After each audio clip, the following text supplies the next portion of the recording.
Oh, ni sekilo 2. Ni ekor dia ni orang kata beza. Ikan ayam beza tu. Boleh pakai titi tapi dia oleh sikit kan. Takut tak. Tak stabil. Ni baik-baik ni. Tu. Kena melangkah sikit lah, kena tengok ke bawah. Ni pantai sangkar. Ini yang saiz yang boleh dijual lah, boleh di-harvest.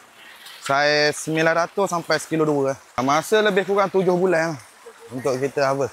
Kita masuk daripada saiz 4 inci lah. Naik, masuk. Masuk dalam lagu ni. Sebab yang ni kita terus nak potong untuk restoran. Kalau jual tepi jalan, kita ambil hidup lah. Sekarang orang angkat, awak tunjuk video kat dia. Saiz yang untuk dijual. Ni saiz ikan patin. Ni 900 lah. Saiz dia. 900 gram. Kalau sekilo besar ke. Dia nampak besar tapi timbang memang tu lah. Ni Sungai Semantan. Sungai Pahang dekat Kuala Esplanade tadi kalau pergi kat Pekansari tadi kan. Sungai tu besar. Oh, yang tu ada Tulis Temeloh. Lepas tu ada jambatan gantung bawah di sungai. Ni yang sungai dia. Orang kata Kuala Semantan, tu kuala dia. Ni sungai dia.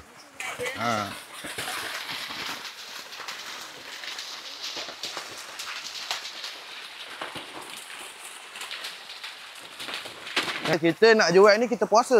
Ikan ni dah tak makan. Bila dia kita puasa, dia jadi agresif. Dah lebih seminggu dah tak makan. Supaya bila kita hantar ke restoran tak ada tarik dah bersih.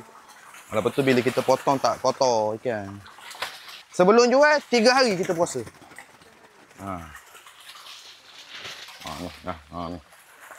Ni sekilo 2. Ini biasa potong 4.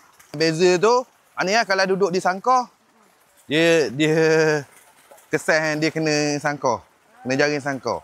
Kalau kolam tu, dia besar betul, dia cantik. Tapi tak boleh baca juga.